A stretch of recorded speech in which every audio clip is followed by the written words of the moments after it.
Xo'p, sizlar bilan o'rtacha 300 kvadratli imoratga nechta pul ketishini tahlilini chiqarib beraman men sizlarga. Xo'p, birinchi imoratimizni joylashuvi qanaqa bo'ladi? Ya'ni bu loyihadan kelib chiqqan holatda va quyosh qatdan chiqishi, shamol qatdan esishi inobatga olinadi va albatta qo'shnilarning yon atrofdagi qo'shnilarning imorati ham qanaqa qurilgan, buni ham hisobga olish kerak bo'ladi. Men har doim aytaman, bundan oldingi videolarda ham aytganman, birinchi imorat qurgan odam albatta har doim yutadi. Chunki keng joyga quradi, bemalol quradi, logistikasi ham bemalol bo'lganligi uchun uncha qiyinchilik tug'dirmaydi. Xo'p, endigi galda bu narsa juda ko'p savollar berilyapti hozir. Ya'ni ayniqsa mana shu 1 yildan beri auditoriyamiz ancha kengaydi. Eski videolarni ko'rmasdan yangi videolarga o'tayotganlar ham bo'lyapti deb 10 ta odamdan 8 ta odamning savoli meni imoratim nech pulga tushadi. Men har doim ta'kidlab o'taman, baraka topkurlar. Loyihasi bormi? Loyihasi yo'q. Misol uchun men imoratda hatto taxminiy summasini chiqarishim uchun menga imoratni kvadrati kerak bo'ladi. Ko'pchilik kvadratni misol uchun boringki 200 kvadrat deydi. Lekin uni siz hisoblaydigan bo'lsangiz, u remontga ketadigan, ya'ni polli kvadratini olishadi. Yo'q, imorat qurilayotganda men yana bir marta tushuntirib beraman. Mana korobka holatini olamiz, imoratni tashqi tarafidagi 4 ta burchaga hisoblanadi. Eniga uzunligi necha bo'lyapti? Ana o'sha kvadrat hisoblanadi. Imoratingiz necha qavat bo'ladigan bo'lsa, misol uchun podval 1-2 qavat bo'ladigan bo'lsa, 3 ga ko'paytiriladi. Menga har doim aytishadi, bizning kvadratimiz 200 kvadratku, siz qanaqa 300 chiqaryapsiz? Men imoratni tashqaridan hisoblayman. Sababi, siz g'ishni terayotganingizda devorga suyantirib terasiz, albatta kolonnasi bo'ladi, rigellari bo'ladi.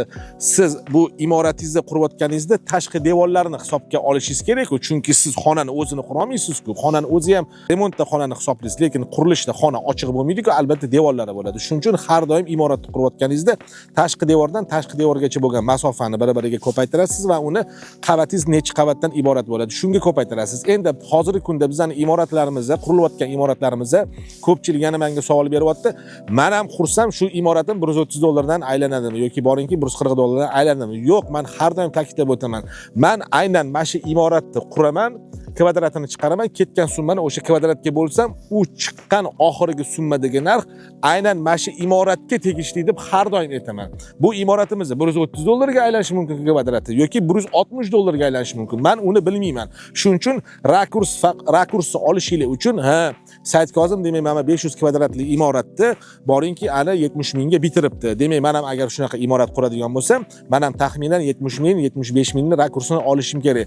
Men sizlarga aytadigan narx o'zingiz qurmoqchi bo'lgan imoratni rakursini olishingiz uchun faqat ta'kidlanaman. Aynan shu ketgan narx sizlarni ertaga qurayotgan imoratinglar ham xuddi shu narxga aylanadigan emas. Sababini endi tushuntirib o'taman men sizlarga. Ba'zi holatlarda shunaqangi bo'ladiki, mana shu imoratni ham men bekorga ko'rsatayotganim yo'q. Bu imoratimizni mana oldini ko'ryapsizlar, mana shunaqa holatda edi. Lekin bizda darvozaxona hozir mana bunaqa holatga keldi. Bu ham kvadrat, albatta podvoli yo'q buni, lekin kolonnasi, rigellari g'ishtda terilgan, podushka fundamentlar qilingan. Mana shu yo'lagimiz ham 2 qavat bo'ladi. Ya'ni ikkita xona vazifasini bajarib beryapti. Imorat qanaqa qurilsa, bu ham xuddi shunaqa bo'lyapti. Lekin bu loyihada yo'q edi. Mana endi hozirgi holatda bu ham o'sha kvadratga qo'shiladi. Sababi material usta haqqi обязательно qo'shiladi, prorab xizmati ham qo'shiladi. O'shanda sizning imoratingizga ketayotgan summa, xarajat yana ko'tariladi. Endi siz podvallar qanaqa xohlayapsiz? Ko'pchilik ikkita xonani yoki bitta xonani tey podval bo'lsin deydi. Ba'zi birlar yo'q, menga to'liq podval bo'lsin deydi. Endi uni ham kvadratga chiqarish uchun men aniq podvalingiz necha metr bo'lishini bilishim kerak. Ya'ni standart holatlarda 240 bo'ladi. Ko'pchilik 3 metr, 4 metr podval qilgan joylarimiz ham bo'lgan. Bu yerda o'sha summa o'zgaradi. Ya'ni o'sha gapni aytaman. Sen nimaga anunga $130 ga qurdingda, meni imoratim $150-$160 dan aylanyapti. Chunki bu imoratni podvali 3 metr edi. Siz 3,5 metr yoki 4 metr holadingiz. Sizni xonalaringizni, ya'ni qavatlaringizni balandligi, misol uchun kimdir 4 metr holat, bu 350 da, ya'ni 3,5 metrda to'xtayapti. O'shani hisobini ham olishingiz kerak bo'ladi. Keyin mansarda qolishadi. Men oddiy tom hisoblayman. Ko'pchilik mansarda qilib bergan deydi. Mansardada bundan oldingi videolarda ham ta'kidlab o'tganman. Narx o'sha o'tda boshqacha bo'ladi. Ustani ham haqqi, xarajatlari ham, prorab ham xizmatlari o'shanga qo'shilganda summa kattalashib ketaveradi. Endi deylik 300 kvadratli imorat quryapsiz, podvalingiz 100, birinchi qavatingiz 100, ikkinchi qavatingiz 100 dan. Endi bunaqa holatlarda imoratni 100 kvadratli podval qilmoqchi bo'lsangiz, albatta 10 ga 10 holatda 300 kvadratni tashkil qiladigan bo'lsa, siz taxminan 15 million atrofida o'sha kotlovanga beradigan texnikangizga, ekskavatoringizga, ya'ni tuproq chiqib ketadigan katta mashinalarga rasxod qilasiz. Men buni hech qachon imoratni kvadratiga qo'shmayman. Nimaga? Sababi loyihaga asoslangan holatda imoratni kvadratini kelib chiqaraman va summani ko'paytirganimda taxminiy summa o'sha loyihadagi imoratni ko'rinishidan olib turib men narxi beraman. Lekin men ertaga meni nima kutayotganini bilmayman. Birinchidan, kotlovanni siz podval xohlaganingiz uchun qazdirasiz. Bu meni hisoblagan imoratni kvadratiga qo'shilmaydi. Ikkinchidan, yana bitta holati bor. Mana shu imoratni ham qurayotganimizda qo'shnining devori bor edi. Endi ko'ryapsizlar, eski devor, mustahkamligi unaqa zo'r emas. O'shaning uchun bu devor ertaga pastga tortib dumalab tushmasligi uchun biz imoratimizni 1 metr qochirishga majbur bo'lganmiz. Endi siz 1 metr qochirganingizdan keyin o'tda etap ketadi jarayon. Siz tap edib kotlovanni qazib qo'yib bittada beton quya olmaysiz. O'ziga yarasha nechta kolonna bo'lsa, har bitta kolonnani joyini alohida podushkaga, fundamentga, kolonnaga ochib turib, alohida etap quyib olasiz.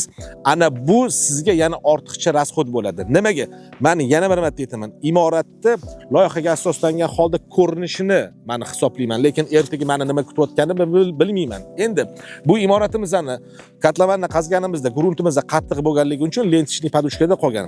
Ba'zi holatlarda shunaqangi bo'ladiki, gruntni yumshoqligi, loy sifat chiqishi yoki qumdan iborat bo'lganligi uchun ham biz lentishli podushkadan monolitli podushkaga o'tamiz. Mana shu monolitli podushka ham sizga kamida imoratingiz o'sha boringki, ya'ni 300 kvadrat bo'ladigan bo'lsa, taxminan sizga 3000-4000 dollar atrofida ortiqcha rasxod bo'ladi bu yana. Keyin ko'pchilik aytadiki, siz 130 dedingiz, menga 160 dan aylandi. To'ppa-to'g'ri 160 dan aylanadi. Sababi boringki, ana sizlar aytgandek hisoblaydigan bo'lsak ham 130 dan hisoblagan bo'lgan taqdirimda ham o'sha aytganimda loyihadagi imorat ko'rinishidan hisoblaganman. Lekin jarayon boshlanganda meni nima kutayotganini men bilmayman, boshqa prorablar ham umuman hech kim bilmaydi bu narsani. O'shanaqa holatlarda sekin etap qurilishi boshlanadi. Podvalingiz balandligiga kelib chiqadi. Balandligidan kelib chiqqan holatda uni kolonnalari, misol uchun podvalingiz 240 bo'ladigan bo'lsa, siz ustiga 2 metr 40 santimetrga pul berasiz. Yo'q, meni podvalim 3 metr deysiz, ya'ni 60 santimetr qo'shiladimi, siz 3 metr kolonnaga berasiz. Bu degani ertaga sizda yana qo'shimcha 40 santimetr 60 santimetr balandlikda to'liqligicha beton mahsulotlar qo'shiladi. Bu yerda ustani ham haqqi o'tiradi, beton mahsulotlari ham o'tiradi va albatta proraba xizmati ham o'tiradi. Shuning uchun 130 dan 140 ga 150 ga ketaveradi. Endi g'isht terayotganimizda ham xuddi shunaqa bo'ladi. Ba'zi holatlarda aytishadi, nimaga san qurgan uchastkaga 60 ming g'isht ketdi? Chunki u uchastka birinchi qavati boringki, ana 3,5 metr bo'lgan, ikkinchi qavati 320 bo'lgan. Lekin siz har bitta qavatingizni 4 metrdan hisoblayapsiz. Bu degani sizga yana kamida ortiqcha 10 ming 12 ming g'isht ketadi degani.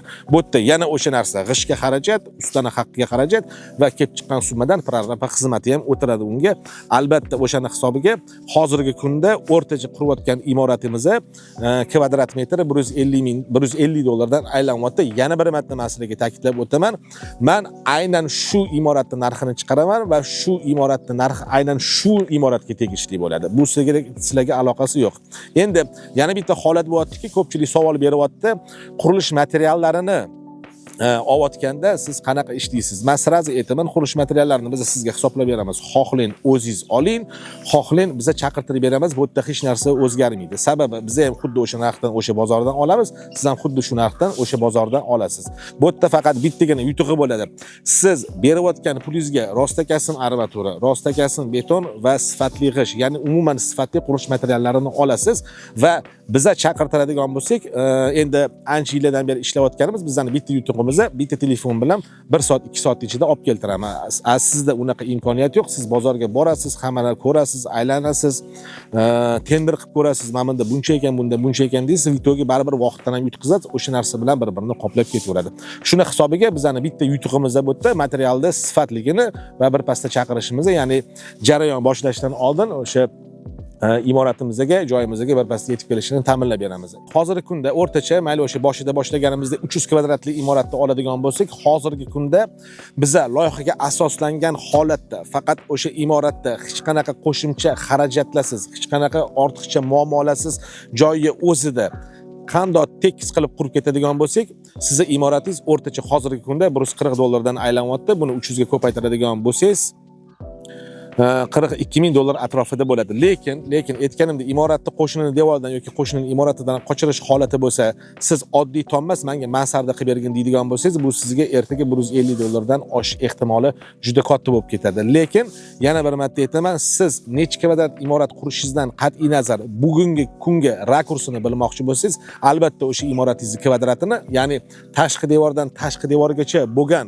hisoblangan o'lchamdagi kvadratini 150 dollarga ko'paytirsangiz maqsadga muvofiq bo'ladi. O'shanda taxminan 90-95% gacha hisoblagan summangiz o'shanga yetib borishi ko'zda tutilgan bo'ladi va bu aniq faktlarga asoslangan holda o'sha summaga yetib boradi. Va albatta qo'shimcha rasxodlar bo'lmaganda imoratingiz o'rtacha 140-150 dollar atrofida bugungi kunda hamma xarajatlari bilan, ya'ni ustana haqqi, materiallar haqqi va prorab xizmatining haqqi mana shu summaga aylanadi.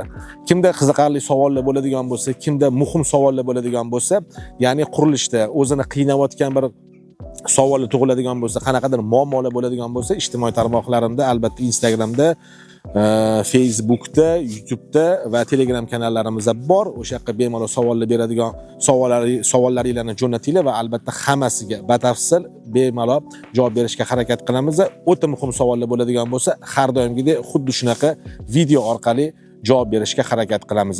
Yaxshi kunda yaxshi imorat qurish hammamizga nasib qilsin. Salomat bo'linglar.